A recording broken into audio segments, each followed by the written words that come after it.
Guys, ये तो हम सब जानते ही हैं कि मच्छर हमारे खून को चूसने के लिए हमें काटता है। लेकिन जब वो काट रहा होता है तो वो कुछ एक ऐसी चीज करता है जो सुन के आप हैरान रह जाओगे। वो हमें काटने के साथ साथ हम पे सुसु भी करता है। एक रिसर्च से पता लगा है कि कोई भी ब्लड सकिंग इंसेक्ट्स हमें काटने के साथ साथ हमारे शरीर पर सुसु भी करता है, क्योंकि हमारे ब्लड से उसे न्यूट्रिशन चाहिए। लेकिन हमारे ब्लड में न्यूट्रिशन के साथ साथ बहुत मात्रा में सॉल्ट भी होता है, जिसे वो यूरिन के थ्रू फटाफट से बाहर निकाल देता है। तो अगली बार जब आपको काटे तो आप याद रखिएगा वो आप पे सुसु भी कर रहा है। So take care about it. या आप भी पहले से जानते थे? नहीं जानते तो चैट सेक्शन में लिखना मत भूलिएगा। गाइस, अगर आप राजस्थान की राजधानी जयपुर गए हैं तो आप लोगों ने हवा महल तो जरूर देखा होगा। लेकिन हवा महल के बारे में एक फैक्ट शायद आप नहीं जानते। पूरी ही दुनिया में हवा महल इकलौती ऐसी बहुमंजिला इमारत है जिसकी नींव है ही नहीं, यानी कि इतनी बड़ी बिल्डिंग बिना नींव के खड़ी है। इसके आगे की बोल की मोटाई 8 इंच है, जिसके सहारे 5 मंजिला इमारत को खड़ा किया गया है। पूरी ही दुनिया में ऐसा आर्किटेक्चर का बेहतरीन नमूना शायद ही आपको देखने को मिले, जहां पर इतनी बड़ी बिल्डिंग फ्लैट सरफेस पर सालों से खड़ी है। गाइस, इंडिया भी आर्किटेक्चर में किसी से कम नहीं है, तो इसके लिए एक लाइक तो बनता है।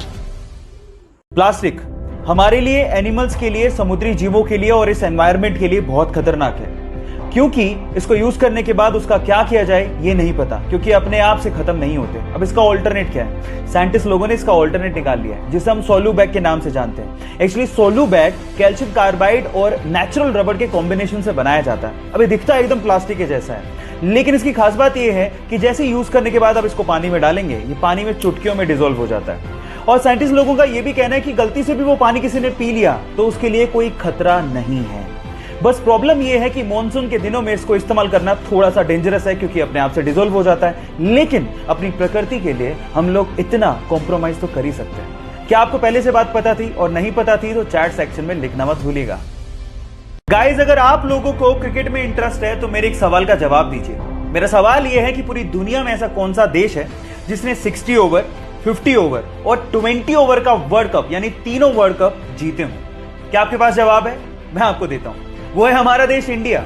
गाइस, इंडिया ने 1983 में कपिल देव की कप्तानी में 60 ओवर के वर्ल्ड कप जीता। उसके बाद 2007 में धोनी की कप्तानी में T20 वर्ल्ड कप जीता, और उसके बाद फिर से 2011 में धोनी की कप्तानी में 50 ओवर का वर्ल्ड कप भी जीता। क्या आप पहले से बात ये जानते थे? और अगर नहीं जानते थे तो चैट सेक्शन में लिखना मत भूलिएगा। प्लास्टिक वाटर पोल्यूशन आज की बहुत बड़ी समस्या है। हम लोग ध्यान नहीं देते, जिसकी वजह से कचरा, प्लास्टिक ये सीवर लाइन से बहता हुआ हमारी नदियों को पोल्यूट कर रहा है। अब इसका समाधान क्या है?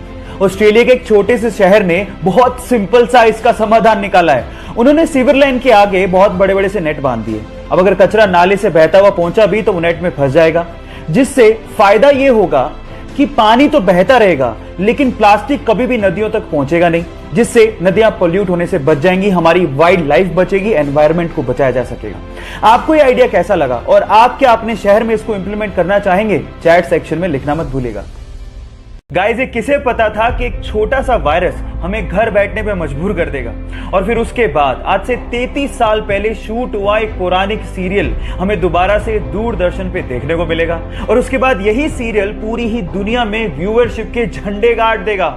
यस गाइस, ये बिल्कुल सच है। रामानंद सागर ने आज से 33 साल पहले यानी कि 1987 में रामायण सीरियल को शूट किया था, जिसे कोरोना के चक्कर में गवर्नमेंट ने दोबारा दूरदर्शन पे दिखाना शुरू किया। और 16 अप्रैल को, you can't even imagine, 7.7 crore की व्यूअरशिप के साथ इसने वर्ल्ड रिकॉर्ड बना दिया है।